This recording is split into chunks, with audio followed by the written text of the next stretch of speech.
मैं प्रकाश आपका स्वागत करते हैं आपके अपने करंट हेवन के यूट्यूब चैनल पर।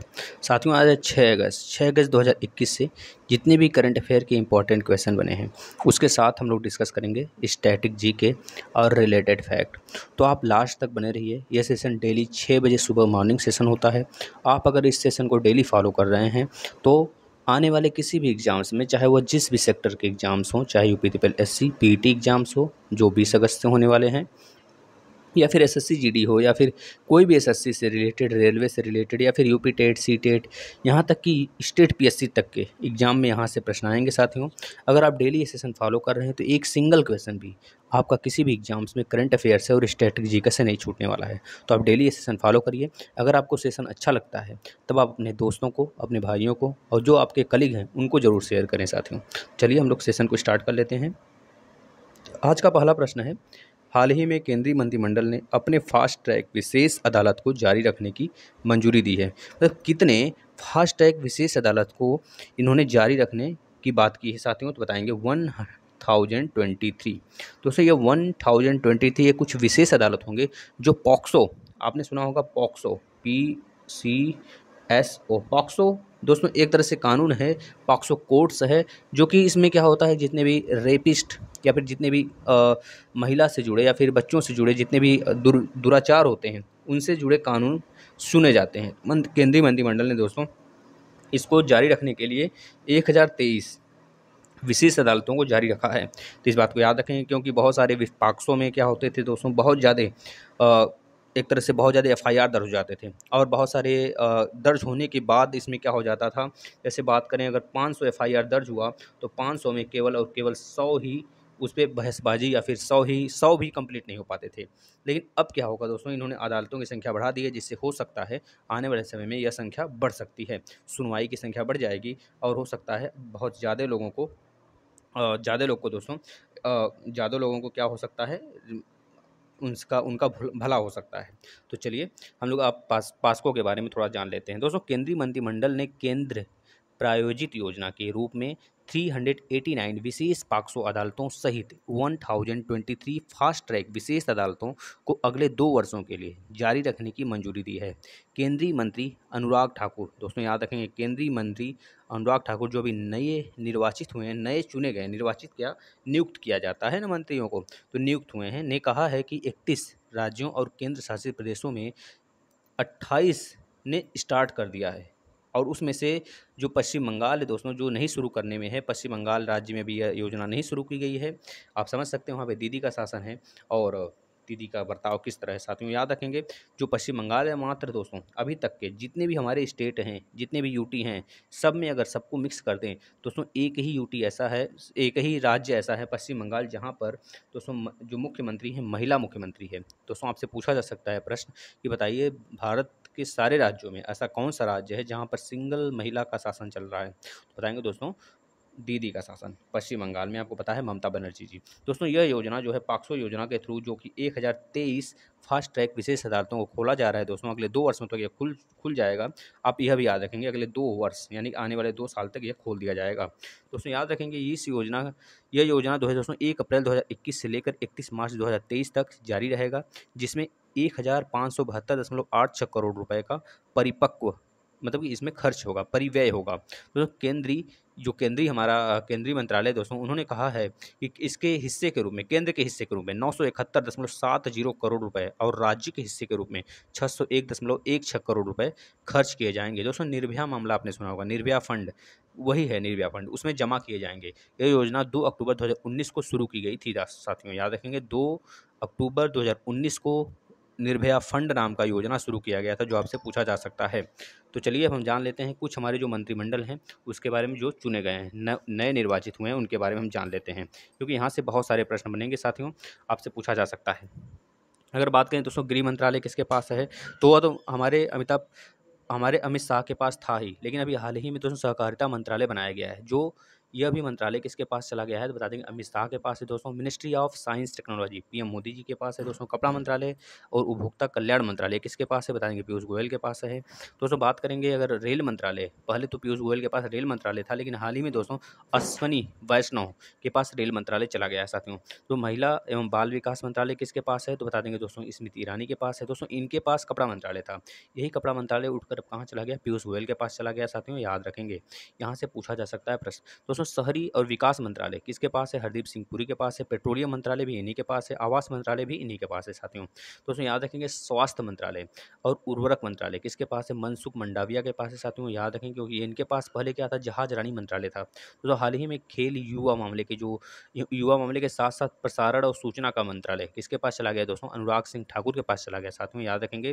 पहले खेल मंत्रालय किरण रिजिजू के पास था, लेकिन अब किरण रिजिजू के पास दोस्तों कानून मंत्रालय आ गया है, आप इसको भी याद रखेंगे।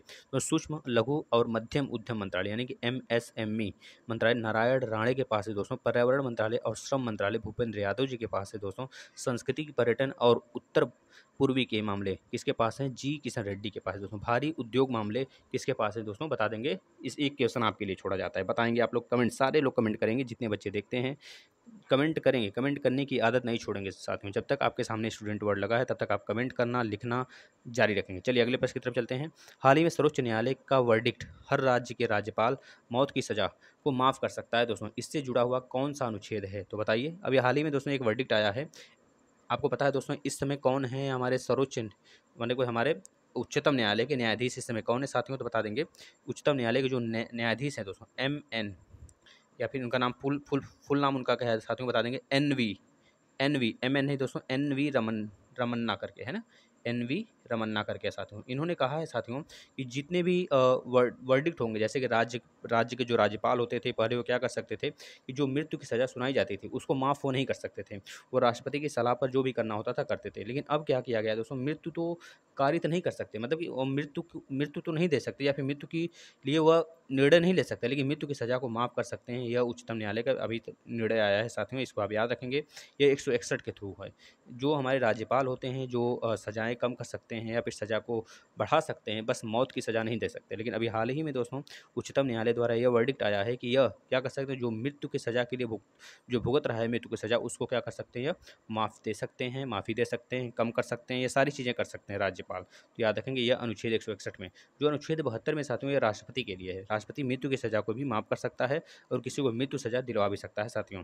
नेक्स्ट, हाल ही में रवि कुमार दहिया ने टोक्यो ओलंपिक 2020 में रजत पदक जीता है। यह किस खेल से संबंधित है दोस्तों, बता देंगे दोस्तों। रवि कुमार दहिया जो है दोस्तों, यह कुश्ती से जुड़े हैं, कुश्ती से जुड़े हैं साथियों, ये आपसे पूछा जा सकता है।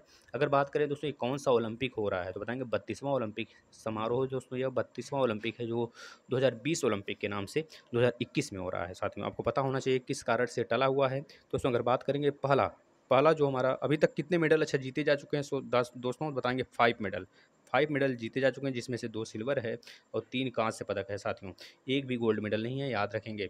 अगर बात करें दोस्तों इसमें पहला जो सिल्वर मेडल है किसके द्वारा जीता गया है तो बता देंगे दोस्तों मीराबाई चानू के द्वारा जीता गया है। और PV सिंधु द्वारा दोस्तों आपको पता है बैडमिंटन में कांस्य पदक जीता गया है दूसरी बार। पहली बार उन्होंने 2016 में दोस्तों ब्राज़ील में जो हुआ था ओलंपिक 2016 वाला, उसमें उन्होंने जीता था सिल्वर मेडल। इनका ये दूसरा मेडल है दोस्तों, कांस्य मेडल। चलिए आगे देख लेते हैं दोस्तों। अभी तक बात किया जाए कि इस ओलंपिक में कितने एथलीट्स ने भाग लिया पूरे विश्व में, तो बताएंगे 11,326, जिसमें से 120 केवल भारत में से हैं साथियों। कहीं कहीं आप सुनेंगे 119, लेकिन 120 याद रखेंगे, क्योंकि भारत ने भी हाल ही में दोस्तों 120 जितने भी ओलंपिक सदस्य हैं उनको 15 अगस्त के दिन दोस्तों अतिथि के रूप में बुलाया है, ये बात याद रखेंगे। ये आगे प्रश्न है अभी आपको देखने को मिलेगा दोस्तों। जो आपका यह स्टार्ट हुआ था दोस्तों ओलंपिक 23 जुलाई से स्टार्ट हुआ था, 23 जुलाई से लेकर 9 अगस्त तक यह चलेगा दोस्तों, यानी कि 2 दिन और शेष है, 2 से 3 दिन और शेष बचा हुआ है दोस्तों। ओलंपिक समारोह अगर बात करेंगे इस बार का 2020 का जो ओलंपिक समारोह हुआ था, यानी कि जो आपका समारोह हुआ था, सेरेमनी उसे बोला जाता है ना, सेरेमनी समारोह, जब उद्घाटन जिसे बोला जाता है, तो किसने किया साथियों, तो बता देंगे जो पुरुष हॉकी के कैप्टन थे साथियों मनप्रीत सिंह, वह और मुक्केबाजी यानी कि मुक्केबाजी MC मैरी कॉम 6 बार गोल्ड मेडलिस्ट मुक्केबाजी एमसी मैरी कॉम द्वारा दोस्तों इसको क्या किया गया है, सेरेमनी समारोह किया गया है उद्घाटन का। ये चीज़ें आपसे पूछी जा सकती हैं, आप याद रखेंगे। चलिए अगले प्रश्न की तरफ चलते हैं। हाल ही में नई किताब बालाकोट हवाई हमले 2019 किसके द्वारा लिखा गया है साथियों, बता देंगे। मनन भट्ट के द्वारा लिखा गया साथियों। मनन भट्ट ने दोस्तों इसमें बहुत बढ़िया बहुत अच्छे तरीके से चित्रण किया है, जिसमें 40 भारतीय को दोस्तों मार दिया जाता है। आपको पता है बालाकोट स्ट्राइक जिस दिन हमारे यहाँ हमला होता है उसके एक दिन बाद बालाकोट स्ट्राइक होता है, भारत द्वारा किया जाता है हवाई हमला। तो उसमें भी उसके बहुत सारे युद्धपोत या फिर बहुत ज़्यादा जो उसके टापू वगैरह रहते हैं उड़ा दिए जाते हैं पाकिस्तान के बालाकोट में साथियों, है ना। याद रखें कि हमारे 40 मित्र मारे गए थे, 40 सीआरपीएफ जवान मारे गए थे साथियों। आपसे यह प्रश्न पूछा जा सकता है क्योंकि यह अभी चर्चा में है। चलिए नेक्स्ट। हाल ही में स्वतंत्रता दिवस के शुभ अवसर पर भारत के अतिथि कौन बनेंगे दोस्तों, तो आपको पता है अभी हमने बताया, ऊपर चर्चा किया दोस्तों। भारतीय ओलंपिक दल के 120 एथलेटिक्स को प्रधानमंत्री मोदी जी ने आमंत्रित किया है साथियों, याद रखेंगे। यह भारत में ही भारत के अतिथि बन के आएंगे साथियों, क्योंकि ये भारतीय अतिथि हैं ना, तो भारत के ही तो हुए एथलीट, सारे के सारे भारतीय ही तो हैं जो ओलंपिक टोक्यो में गए हुए हैं। तो इस तरह से वो भारत के ही अतिथि बन के आएंगे हमारे स्वतंत्रता दिवस 15 अगस्त के दिन साथियों, याद रखेंगे। क्योंकि दोस्तों 9 अगस्त को यह समापन हो रहा है ओलंपिक का, और 15 अगस्त को अतिथि बन के आएंगे और भव्य तरीके से उनका दोस्तों एक तरह से अतिथि के रूप में उनकी सेवा की जाएगी प्रधानमंत्री जी द्वारा। नेक्स्ट। हाल ही में कौन सा भारतीय नौसेना का जहाज कॉल करने वाला पहला आईएनएस बना है साथियों, बता देंगे। आईएनएस खंजर साथियों इस प्रकार का बना है जो कि पहला कॉल करेगा। इसका मतलब क्या हुआ साथियों, तो ध्यान से सुनेंगे, इसका मतलब क्या होगा दोस्तों। भारतीय नौसेना का जहाज खंजर ओडिशा के गोपालपुर के विरासत तटीय बंदरगाह पर कॉल करने वाला पहला भारतीय नौसेना जहाज बन गया है साथियों, याद रखेंगे। दोस्तों भारतीय नौसेना जहाज यानी आज़ादी के 75वां यानी 75वीं वर्षगांठ और 1971 जो युद्ध हुआ था दोस्तों पाकिस्तान के साथ, उसके 50वीं वर्षगांठ के उपलक्ष्य में आज़ादी का अमृत महोत्सव के साथ साथ स्वर्णिम विजय वर्ष समारोह के हिस्से के रूप में 2 दिवसीय यात्रा का आयोजन किया गया था। जहाज की यात्रा का उद्देश्य तटीय सुरक्षा और समुद्र संचालन के पहलुओं पर स्थानीय लोगों के साथ संबंधों को बढ़ाना और जागरूकता फैलाना। इसका मतलब यही हुआ कॉल करना। दोस्तों याद रखें कि ये चीज़ें उड़ीसा में घटना हुई, तो उड़ीसा के बारे में हमने आपको बहुत बार बताया। तो साथियों अभी आपको पता है नवीन पटनायक जो उड़ीसा के दोस्तों सीएम है वो बहुत चर्चा में है, क्योंकि उन्होंने ही सबसे पहले दोस्तों सपोर्ट किया था हॉकी महिला को और हॉकी पुरुष हॉकी टीम को और महिला हॉकी टीम को, जो आज दोस्तों पुरुष हॉकी टीम ने दोस्तों कांस्य पदक जीत लिया है, यानी कि आपको पता होना चाहिए तो ब्रॉन्ज मेडल उन्होंने जीत लिया है। और इसके बाद महिला की बात करें दोस्तों, उन्होंने सेमीफाइनल को क्रॉस कर लिया है। आगे देखिए क्या होता है, इसमें भी हो सकता है पूरी की पूरी चांस दोस्तों कोई ना कोई मेडल जरूर जीता जाएगा साथियों। इस बार का जो अभी आगे आएगा चर्चा उसका होगा हॉकी का, इसके बारे में हम अभी चर्चा नहीं करते हैं, आगे चर्चा होगा। दोस्तों याद रखेंगे 75वां वर्षगांठ आज़ादी का और 1971 जो हमारा पाकिस्तान के साथ लड़ाई हुई थी, बांग्लादेश को आज़ाद करवाया गया था दोस्तों, वो 50वीं वर्षगांठ होगी। 75वीं वर्षगांठ आज़ादी की और 50वीं वर्षगांठ हमारा दूसरा जो लड़ाई हुआ था पाकिस्तान के साथ उसके लिए मनाया जाएगा दोस्तों। उस उपलक्ष्य में आईएनएस खंजर को दोस्तों कॉल करने वाला पहला आईएनएस बना दिया गया है, जो कि हमारे तटीय इलाकों को सुरक्षा प्रदान करेगा साथियों, ये चीज़ याद रखेंगे। नेक्स्ट। हाल ही में पद्मा सचदेवा का निधन हो गया दोस्तों, यह कौन थी, तो बता देंगे दोस्तों, ये कवयित्री थी दोस्तों। इनको पद्मश्री से और पद्म विभूषण से भी नवाजा जा चुका है, इस वजह से हमारे लिए इंपॉर्टेंट है, इसको आप याद रखेंगे। नेक्स्ट। हाल ही में किस राज्य ने लॉन्च किया पहले भूकंप मोबाइल ऐप का अनावरण, किसने किया यह पूछा गया आपसे, तो बता देंगे दोस्तों उत्तराखंड राज्य ने ऐसा किया है। दोस्तों आपको पता होना चाहिए उत्तराखंड का कैपिटल क्या है, देहरादून है। यहाँ के सीएम कौन है साथियों, आपको पता होना चाहिए। यहाँ के सीएम अभी चेंज हुए थे दोस्तों, पुष्कर सिंह धामी बने थे, आपको पता होना चाहिए। इसके पहले त्रिवेंद्र सिंह रावत थे, उसके बाद आपके तीरथ सिंह बने, फिर उसके बाद पुष्कर सिंह धामी बन गए दोस्तों। जो हाल ही में अपना जो तीरथ सिंह थे दोस्तों, वह कह लीजिए कि अपना मंत्री 6 महीने के लिए उनको बनाया गया था, बिना जीते बने थे। होता है ना, एक कंडीशन होता है, अगर कोई मंत्री बिना कह लीजिए विधानसभा में या फिर आपके लोकसभा में कोई मंत्री बिना किसी वोट के या फिर बिना किसी पूरा फुल बहुमत के जीतता है, तो उसे 6 महीने में अपना मंत्री पद जो है साबित करना होता है कि हम मंत्री हैं, यानी कि उसको एक तरीके से अपना पूरा बहुमत लाना होता है। लेकिन वह नहीं ला पाए दोस्तों, इस वजह से उनको मंत्री पद से निकाल दिया गया है, याद रखें, मतलब हटा दिया गया, इस्तीफा दे दिए खुद ब खुद। और इस समय कौन है आपके, तो बता देंगे दोस्तों पुष्कर सिंह धामी हैं। अगले साल फिर से चुनाव है उत्तराखंड में दोस्तों, जिस प्रकार से यूपी में उसी प्रकार से उत्तराखंड में भी है दोस्तों, याद रखेंगे। देहरादून में दोस्तों सौम्य डैम बन रहा है, सूर्यधर झील भी देहरादून में ही बन रहा है दोस्तों। जिम कॉर्बेट नेशनल पार्क बेहतरीन, जो आपको पता है दोस्तों, भारत का पहला नेशनल पार्क जो कि 1936 में बनाया गया था दोस्तों। ये पहला जिम कॉर्बेट नेशनल पार्क है जो आपको याद रखना है सबसे पुराना नेशनल पार्क के रूप में जाना जाता है। दादाजी नेशनल पार्क करके है दोस्तों एक, वो भी यहीं पर है दोस्तों, आपको पता होना चाहिए। दोस्तों अगर बात करेंगे गोविंद पशु विहार कहाँ पर है, तो वो भी उत्तराखंड में है। सोना नदी वाइल्ड लाइफ सेंचुरी, ये भी दोस्तों उत्तराखंड में है। दोस्तों अगर बात करेंगे उत्तराखंड के जो गवर्नर है कौन है, तो बेबी रानी मौर्य है, साथ में याद रखेंगे। दोस्तों ग्रीष्मकालीन कैपिटल बनाया गया अभी हाल ही में उत्तराखंड का, बताएंगे क्या नाम है, तो बता देंगे गैरसैंण। दोस्तों लोकसभा की सीट यहाँ पे 5 है, राज्यसभा की सीट 3 है, विधानसभा की सीट 71 है। दोस्तों यहाँ पे जिलों की संख्या 13 है। दोस्तों यहाँ पर स्थित है फूलों की घाटी, जो आपसे बहुत बार पूछ लिया जाता है। भारत का पहला लाइकन पार्क भी यहीं पर खुला था दोस्तों। स्मृति पहल का उद्घाटन यहीं पे किया गया था। ई ग्रंथालय का शुरुआत यहीं पे किया गया था। बेरोजगार युवाओं के लिए होप पोर्टल भी यहीं पे स्टार्ट किया गया था दोस्तों। महिलाओं को मालिकाना हक देने वाला पहला राज्य दोस्तों उत्तराखंड ही बना था। दोस्तों यहाँ पे फूलदेई त्यौहार, हरेला पर्व यहाँ पे यहीं पे मनाया जाता है, जो आपसे पूछा जा सकता है। दोस्तों यहाँ पर कोविड-19 की वजह से 4 धाम यात्रा को स्थगित कर दिया गया था, यह भी याद रखेंगे दोस्तों। 9 नवंबर 2000 को इसकी स्थापना हुई थी उत्तराखंड को दोस्तों, उत्तरांचल के रूप में, मतलब कि यूपी से कटकर।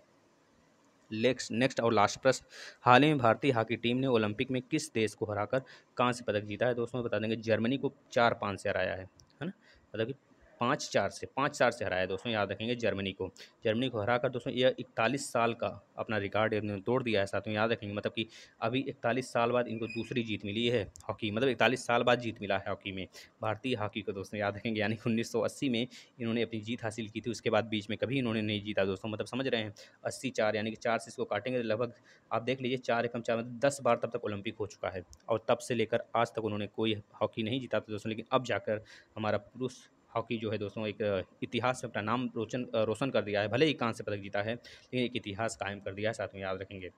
नेक्स्ट, जो आपसे कल का प्रश्न पूछा गया था, बहुत सारे हमारे साथी बताए, इसी तरह आप बताइए और ज़्यादा से ज़्यादा लिखिए दोस्तों, ठीक है। पांडे जी और यादव जी एक हैं, सुनील यादव जी, उन्होंने भी आंसर दिया था, लेकिन आप ज़्यादा से ज़्यादा लिखिए।